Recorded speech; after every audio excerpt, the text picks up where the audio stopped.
Merry Christmas Eve, everyone, and welcome in for another edition of the unofficial WCC Hoops podcast.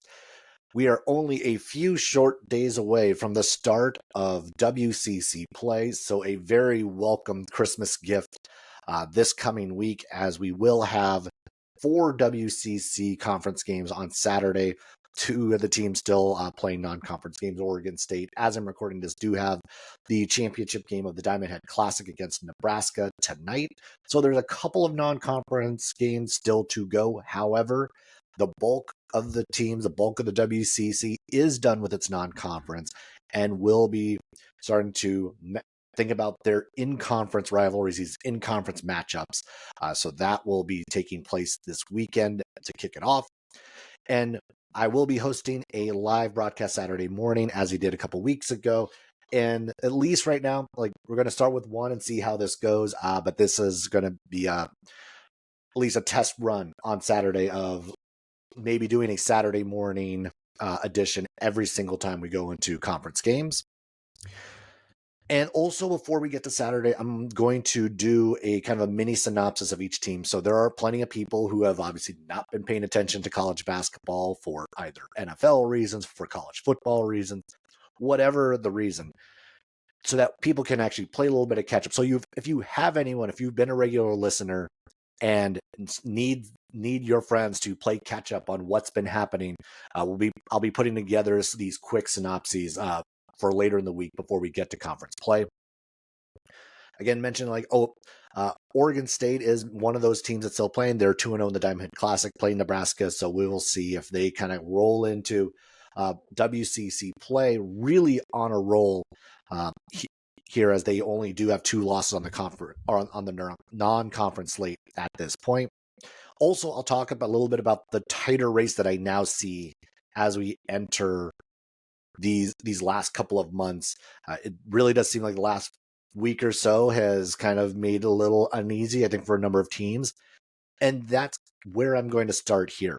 And it is that holiday season. So I'm going to start with a semi-holiday tradition of Festivus, and I am going to start with my airing of grievances of what I have seen over the last week or so with some of these WCC teams. And I am starting with St. Mary's, because over the last couple of weeks, and really, honestly, we're going to look back, I'm kind of looking back since the USC game over the Thanksgiving holiday, there have definitely been some glaring problems. And even though they are 10-3, even though they for a while were in the 30s and the 40s in the net, they have slowly started to slide as of Monday night, they were 55 in the net. So they have continued to slide. But again, this is a team that is still 10-3, but at the same time, more and more of the flaws of this team are starting to bubble up. They are 3-3 in the last 6 games.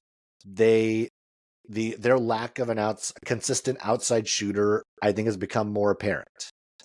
They have continued to have these long scoring droughts, which we have seen in the past. We've seen St. Mary's teams go long stretches without scoring points.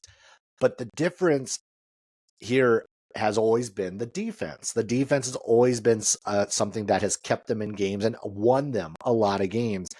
And that is also looks like it started to just slide. And honestly, it has become concerning on the defensive side and the offensive side. And that's where I think for St. Mary's, we're starting to look at this team maybe a little differently. They've let too many teams get back in the ball games when they've gotten big leads. We saw that against Utah. We saw that against UTSA. We saw that against Merrimack. They are letting teams back in that maybe shouldn't be let back into these games. We've also seen a couple different times where they have fallen so far behind that they have been unable to catch back up, i.e. the Utah State game on Sunday. We have seen them dig themselves holes. We've also seen them just let lesser teams back into contests with them when they really shouldn't be. And these sorts of games are why, even though they're 10-3, is why that net rating keeps slipping and slipping and slipping. And with that, because honestly, like, it's the inconsistent offense has been a real big part of it. Like, since that USC game, they're shooting 42% as a team. And honestly, like, the only consistent guy has been Augustus Marshallonis throughout that entire stretch. Like, Jordan Ross hasn't had a single double-digit game since that Thanksgiving tournament. Mitchell Saxon is shooting 49% from the free throw line, and it is very cringy right now to watch him at that point. Like, they're shooting 32% from three-point range as a team, which obviously is not good either. And when things get tough right now, it's looking like that they don't know where to go, and they don't necessarily have an answer every single time. Who is stepping up to be the leader? Now, the default is that, of course, this should be Augustus Marshallonis taking that lead. But watching what this team has looked like over the last few weeks, it is becoming more and more troubling. And I've tried to apologize away some of what we've seen as well, because again, like, they kept winning. So the bottom line was they were in a better position than they were a year ago, but the metrics keep having them slide. I think the challenges that they have faced have continued to be more glaring. The last few games, we've seen teams utilize a zone defense against this team, and St. Mary's having a hard time finding an answer, finding a solution to what has been going on. And as they go into WCC play, now, this admittingly, like, they're going to have a pretty easy stretch by their standards at the beginning of league, because they don't see one of the really good teams for a while. They open with Pacific. It's Pepperdine, Portland, LMU, San Diego, Pepperdine. They don't see one of those predicted top half of the league teams until mid-late January, and that's being USF. So they have time to try to right the ship against lesser opponents. But we've also seen them let lesser opponents stick around in these ball games. And conference games aside, St. Mary's has been able to handle their business against everybody else the last few years, and they're going to need to keep doing that. They need to kind of climb out of this, essentially a metric hole that they've dug themselves into. And I'm going to talk about a little later, just there are a lot of opportunities, quad 1, quad 2 opportunities in league play this year. But they've got to figure out a way to how to close these games out and fend off teams that really should not be in these ball games with them, and really holding down on the defensive end, because they've let too many teams back in the ball games. They need to figure out a way to really put the clamps on some of these squads and do what we expect a St. Mary's team to do over the last few years. And maybe personnel-wise, maybe that there is just something missing.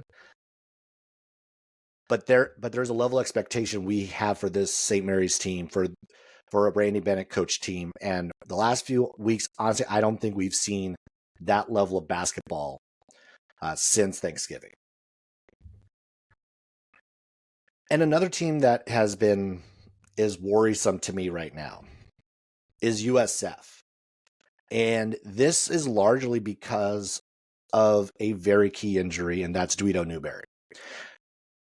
No, he got hurt against Loyola. He has not played the last 2 games, and it does seem that he will be out for the foreseeable future. And this impacts a lot for USF, and mainly, obviously, the front court, their defense. He was their best front court defender, their best stretch 4 option, and that changes a lot of what their general game plan was going to be. They have to then rely on some of the other pieces. They have to rely a little bit more on Carl Lingard, Barry Wang, O'Donnell, Gigi Barea. Like, they have to rely on some of these other guys that maybe they weren't prepared to lean on as heavily. And it also puts more pressure on the guards. It puts more pressure on Malik Thomas, Marcus Williams. It puts more pressure on Ryan Beasley to kind of raise this team up a little bit more. Honestly, like, this is starting to feel a little bit more like what the USF teams let's say 6-7 years ago looked like, when we knew they had we'd had a great backcourt with Khalil Shabazz and Jamari Bouye, but they were missing that front court. And that was really what was kind of keeping them from getting to that next level. And we saw once they were able to fix that, Masalski and Tepe, that they immediately got into the NCAA tournament when they fixed that part. And I think this is going to be a very tough road for USF to kind of get back to that level without someone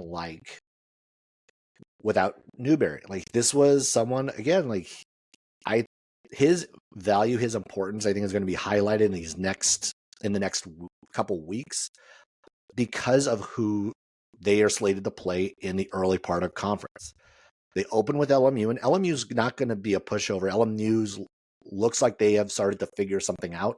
They're 7-4. They're playing well coming in the conference play. They have Santa Clara on Monday. So again, another really tough opponent who always plays them well. Santa Clara USF is going to be one of the better games all season long. They usually are. And their lack of size matching up with Santa Clara's, well, big front court, even though there's questions about their front court as well. There's going to have to be an emphasis on limiting mistakes and taking advantage of the opportunities you have against a team like that. Then they're at Pacific. Then they head up to Pullman, take on Washington State. So they have 3 games in these first 4 that are going to be tough matchups, I think, for the Dons. They need to figure out how to play cohesively without Newbury in there. I think you're going to need a lot. You're going to need a lot from both guards every single night. I think if they're going to be able to really do something special in conference play, you're going to have both Malik Thomas and Marcus Williams show up night in and night out. And that has not been something we have necessarily seen to this point in the season, but we're going to need to see it in WCC play if this team is going to end up in that top 3 or 4 in the league, which before the season we would have expected. But now without Newbury, I think that comes into question a little bit more based on what we saw against Montana the other night, against a team that USF we have seen in the past just normally handle really well and let them have that be a 2-possession game all the way down to the end. So looking at the conference as a whole, looking at where we are in WCC play, looking at the net rankings, there are 6 teams in the WCC who are 76 or higher in the net. That's really good for this league. And that also means that there are a number of quad 1 and quad 2 opportunities for anyone who's hoping to get an NCAA tournament spot. But all 5 of the 6, minus Gonzaga, because Gonzaga is still in the top 5, Oregon State at 40, St. Mary's at 55, USF 60, Washington State 67, Santa Clara 75. All of them are on that cusp of you need to do more. Even Oregon State, even though they're at 40, you look at the full resume, well, their one good win is UCI. They did beat Charleston. Now, if they win the Diamond Head Classic, they beat Nebraska, then it's starting to look a little bit more of a fuller resume. But even they will still have work left to do. They'll still need to prove it again in conference play. St. Mary's, the Nebraska and USC wins are not looking nearly as good as they did before. They had missed opportunities against Boise, missed opportunity against Arizona State, and those might come back to bite them at some point. Washington State, they have 4 top 100 wins, but the metrics are still not terribly in love with what they've done so far. They're still winning despite injuries, and I think that's maybe the most impressive thing of what we've seen so far. Cedric Howard goes down, no problem. Isaiah Watts goes down, no problem. Like, they have found ways to step up and win big ball games. Like, they're There are a number of wins that they've already picked up that are going to look really good in March, albeit the loss to Washington, the way they lost to Washington, and now that same team has lost to Seattle at home. That's not great. But Washington State's at least done enough to put themselves in position. USF, talked a little bit about them. The Boise and Loyola wins are going to carry them for a while. But how they play in the WCC without Newbury is critical. For Santa Clara, they stumbled early, but they've recovered really well. And they're back in the hunt, back in that top 75 range. So that if they do enough damage, they could get back into a potential at-large spot. So all of them need help. All of them will have plenty of opportunities to get the wins necessary to get back into the tournament picture or stay in the tournament picture. Between 9 and 11 quad 1, quad 2 games will be available for everyone in the league. And but the challenge I see for all of this group, all 5 that are sitting right there, and of course the lower you are in the net right now, the more this actually does matter. There is no losing to anyone below this group. There isn't. LMU, who is next, is 158. Pepperdine is 202. Then you have the bottom 3, Pacific, San Diego, Portland, are all sub 300 right now. So losses to any of them are almost a death sentence for these squads. None of them have done enough to say, oh yeah, if they lose one of these games, they can still make it up somehow.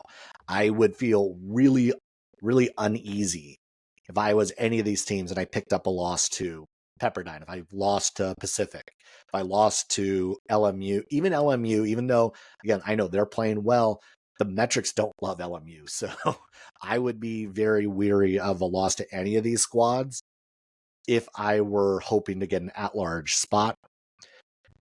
And thinking more and more about what this looks like moving forward. What does a team have to do? I think there's been a lot of talk about 3 teams, 4 teams, whatnot.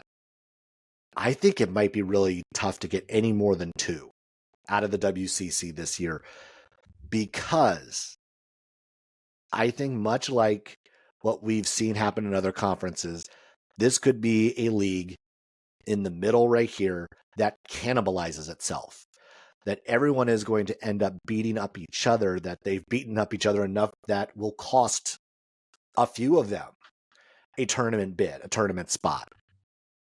And for anyone to still have an at-large hope, I don't think any of these teams can lose more than 5 conference games. You're going to need to be 11-5, 12-4, 13-3. That is, to me, the bar. If you're going to be an at-large team out of this conference, because no one outside of St. Mary's Gonzaga has even won in Vegas since they've moved to the Orleans, you have to make your strongest case be the at-large bid. And if you are, say, a Santa Clara, honestly, if you're Santa Clara, you might have to be 12-4 the rest of the way to have a shot. If you're St. Mary's, you might be able to get away with 11-5. If you're Oregon State, that's probably a 12-4 the rest of the way to solidify. Washington State, because of the metrics, they probably need to be 13-3. It's really, really difficult looking at what teams have done so far and where the metrics have them at the moment to say that any of these teams are going to need to finish with at least 11 wins in league. I don't even know if 10 would get it done for any of them. They're going to need to put up really good performances against the bottom half of the league and also get some key wins against all these squads. And this is me all assuming, as I was kind of penciling everything in, it's I'm assuming everyone's getting swept by Gonzaga. Let me go worst case scenario. There's no wins against Gonzaga. What does everybody have to do? And 11-5, 12-4, 13-3. No more than the 5 conference losses, I think, is a ticket to an at-large bid out of this league. obviously it's very possible that more than one team outside of Gonzaga does do this. It could be St. Mary's, Washington State. It could be Oregon State and USF. It could be Santa Clara and St. Mary's. It could be any combination of these 6. They're all capable of being the second place team, the third place team, the fourth place team, the sixth place team. This is going to be one of the more competitive conference schedules we have seen, because all of them have done work in the non-conference. All of them have proven that they belong in the conversation. Now it's go time. Now it's time to prove it, because you have 6 teams in the WCC who all have tournament hopes, 5 of whom are squarely in the picture to possibly still get an at-large. Even Santa Clara, who I know stumbled early, but the numbers still really like them. They've had one of the tougher schedules in college basketball, and that has kept them in this conversation. And now it's just about getting the wins against these conference opponents, really taking advantage of the opportunities you have, and do not lose to anybody else. And I think that is the key. You better beat the bottom tier of this conference. Otherwise, you will have no chance at getting an at-large bid. And of course, this all starts on Saturday. 2 non-conference games that are happening on Saturday. Both are at the Intuit Dome. UCLA will be playing Gonzaga, so another great opportunity for the Zags to try to raise their profile a little bit more and also get off the mat a bit. Yes, they did beat Nicholls State last week to get a bit right, but this is a team that needs to prove it against a good team. And obviously UCLA is coming off a loss themselves against North Carolina, so this is going to be a really fun matchup. And against a team the Zags are very familiar with and have had a ton of success against. The other game at the Intuit Dome also has a WCC team involved. San Diego will be playing Grand Canyon. A San Diego team that played fairly well against UC San Diego over the weekend, who had beaten Utah State, who beat St. Mary's, and yada, yada, yada.